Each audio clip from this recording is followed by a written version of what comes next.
दोस्तों, आज सुबह करीब 9-10 बजे मेरे यहाँ घंटी बजी और मैंने जब दरवाज़ा खोला तो पाया दो अधेड़ उम्र के 40 में रहे होंगे। उन्होंने मेरे को एक इनविटेशन कार्ड दिया, आमंत्रण पत्र, यह कह के कि अयोध्या से मुझे बुलावा आया है, राम ने बुलावा भेजा है। आप समझ सकते हैं, कभी वक्त था 2014 के आसपास जब आम आदमी पार्टी, जब मैं भी उसके लिए काम कर रहा था और इस तरह से हम लोग घर घर जाके जहाँ भी संभव था प्रचार करते थे कि आम आदमी पार्टी को वोट दें। एक मुहिम था, आज भी एक मुहिम है। आम आदमी पार्टी की मुहिम स्वराज और वगैरह वगैरह वो खत्म हो चुका है। एक नई राजनीति देने की बातें खत्म हो चुकी है।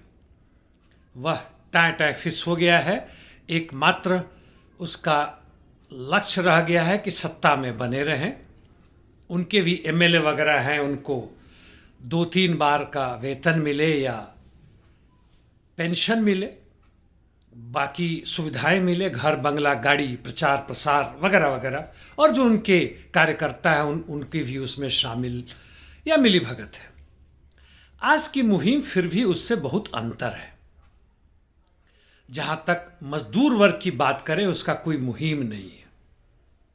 इसलिए नहीं कि वह सड़क पे आने से डरता है, इसलिए नहीं कि उसके आंदोलन धीमे पड़ गए। अभी हाल में जो ट्रक ड्राइवर्स का आंदोलन हुआ था, जिसमें एक ही दिन के अंदर में उसने भारतीय सरकार को हिला दिया और मजबूर किया कि उनके मांगों पर फिर से विचार करने का, गौर करने का आश्वासन दिया। पूरी की पूरी सत्ता व्यवस्था हरकत में आ गई। ट्रक ड्राइवर के साथ बस ड्राइवर में आने लगे, ऑटो रिक्शा वालों का भी उसमें हस्तक्षेप शुरू हो चुका था। उसके पहले और जाए तो किसान आंदोलन आप नहीं भूले होंगे। CA/NRC का आंदोलन भी पूरे देश भर में फैल रहा था, हालांकि उसे सफलता नहीं मिल पाई क्योंकि उसी समय महामारी का प्रकोप आ गया और हर तरह के आंदोलन, हर तरह के मूवमेंट बंद हो गए। हालांकि उस कोरोना वायरस महामारी के दौरान भी प्रवासी मजदूर खासकर गुजरात, बॉम्बे, दिल्ली में हजारों की संख्या में उन्होंने आंदोलन किया।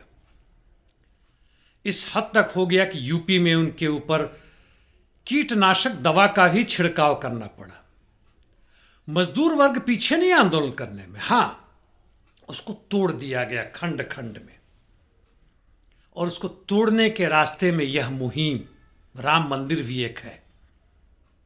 एक अभी ट्विटर पर मैंने देखा, उन्होंने आज के प्रधानमंत्री का फोटो डालकर दिखाया राम मंदिर में या जहां भी हो कि इन्हें कतई शर्म नहीं है कि ये हिंदू धर्म का प्रचार प्रसार कर रहे हैं, उसके हिस्सा हैं।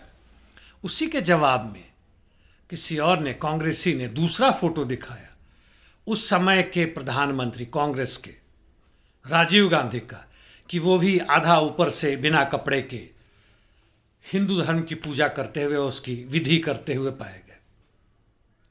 कांग्रेस भाजपा में मूलतः एक परिमाण का अंतर है, गुणात्मक परिवर्तन नहीं है।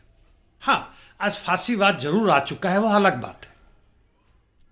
यह दोनों क्षेत्रीय दलों के साथ आज INDIA हो, पहले UPA था, अभी NDA के रूप में हो, पूरी की पूरी यह जमात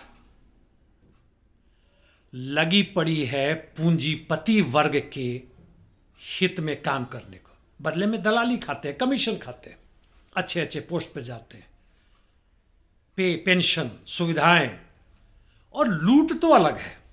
यदि कोई ईमानदार भी होता है, जैसे मान लेते हैं कि CPI CPM के कुछ MLA MP लिबरेशन की थोड़े ईमानदार भी हैं, तो उनको इतनी सुविधाएं इस तरह से इतनी ज़्यादा मिल जाती हैं कि उनका जीवन साधारण मजदूरों के जीवन से बहुत भिन्न हो जाता है। जी हाँ, और इस पे हमें गौर करना है। इसी के लिए मैं आपके सामने आया कि आज मजदूर वर्ग और उसके सहयोगी जितने भी हैं, प्रताड़ित जनता, किसान, छोटे मझौले किसान, खेतिहर मजदूर, और करीब 50 करोड़ मजदूर जो कि इनफॉर्मल सेक्टर में है, सड़कों पे पाए जाएंगे। छोटे मोटे जो निम्न पूंजीपति वर्ग, उनके यहाँ काम करते पाए जाते हैं 30, 40, 50 की संख्या में, जैसे बॉटल बनाने में, प्लास्टिक के काम करने में, या बड़े बड़े कूड़ा बिनने वाले के साथ जो छोटे बच्चे औरतें काम करती हैं, 100-200 रुपये रोज़ कमा लेते हैं। सड़क के किनारे फास्ट फूड आपको खिलाते हुए मिलेंगे, सब्जी बेचते हुए मिलेंगे, हमारे घरों में काम करते हुए औरतें मिलेंगी, जिसको नौकरानी दाई वगैरह वगैरह कहते हैं। उनकी संख्या भयानक है। इसके अलावा भी संख्या है करीब 3 से 5 करोड़ की, जो जनगणना में नहीं है। सड़क के किनारे ह्यूम पाइप में रहते हैं, दिल्ली में झुग्गी झोपड़ी कॉलोनी में रहते हैं। आप बॉम्बे में चले जाएं, धारावी में, जहाँ 7 लाख उनकी आबादी है, जिनको हटाया जाएगा। शायद 70-80 हज़ार को कुछ कंपनसेशन मिले भी, बाकी सबको यूँ भगा दिया जाएगा। गुजरात में जाए, वहाँ की राजधानी है, उसके बगल में जाए, गांधी धाम के आसपास जाए, बड़े बड़े नाले घटिया जहाँ लोगों के पखाने मलमूत्र विसर्जन किए जाते हैं, उसके किनारे हजारों की संख्या में रह रहे हैं। जी हाँ, इंसान है वो। तो मजदूर वर्ग का आंदोलन कहाँ है? वर्ग संघर्ष कहाँ है? एक सोची समझी प्लान के तहत, योजना के तहत, प्रोग्राम के तहत, और एक फिलॉसफी के द्वारा, क्रांतिकारी विचारधारा के द्वारा, वह कहाँ है? नहीं है। छोटे मोटे जहाँ तहाँ लोग होंगे जो इसकी बातें करते हैं, मजदूर वर्ग के बीच में काम करते हैं। मजदूरों के अंदर से भी कुछ जो advance section of working class कहते हैं, अगुआ दस्ता कहते हैं, वो भी तैयार हो रहे हैं धीमे धीमे। लेकिन पूरे माहौल में देखें तो वह अभी बड़े ही नाजुक हालत में है।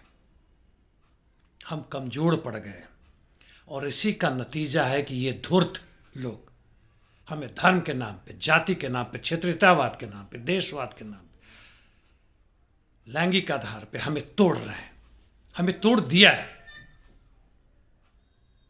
फिर से जरूरत है थोड़ा सा दिमाग लगाएं, इस क्रांतिकारी विचारधारा को समझें कि हमारे भगत सिंह ने और उनके साथी चंद्रशेखर आज़ाद, अशफाकुल्ला वगैरह जैसे लोग जो Hindustan socialist association, Republic association के सदस्य थे, जिन्होंने उसकी स्थापना की थी, उनका सपना केवल भारत को स्वतंत्र करने का नहीं था, बल्कि गोरे पूंजीपतियों से, गोरे अधिकारियों से, आधिपत्य से हटाकर काले आधिपत्य में नहीं देना था। मजदूर वर्ग की सत्ता स्थापित करनी थी। वह सफल नहीं हुए। संविधान बना, वह मजदूर वर्ग के हित में नहीं था, वह पूंजीपति वर्ग के हित में था, जिसका आज हम रूप देख रहे हैं। वो सड़ना था, वो होना ही था। यह मान के चले कि कोई भी संविधान परमानेंट है तो यह आपकी मूर्खता है, हमारी मूर्खता है। यह मान के चले कि हमारे संविधान, या कहीं भी हो, अमेरिका का हो, ब्रिटेन का हो, कि वह आम जनता के लिए, मेहनतकश जनता के लिए काम कर रही, तो उनकी मूर्खता है। आज देखिए अमेरिका, इंग्लैंड और वहाँ के राष्ट्रपति, प्रधानमंत्री किस तरीके से गाजा पट्टी में युद्ध चल रहा है, वहाँ किस तरह से नरसंहार को वो साथ दे रहे हैं। यूक्रेन में किस तरह से वह हथियार बेच रहे हैं। हथियार बनाने वालों की कंपनियों की ये दलाल हैं। हमारे देश में भी कुछ भिन्न तरीके से ही आ रहा है, हो रहा है। हमें फिर से जरूरत है वर्ग संघर्ष क्या, उसको समझें। धन्यवाद साथियों।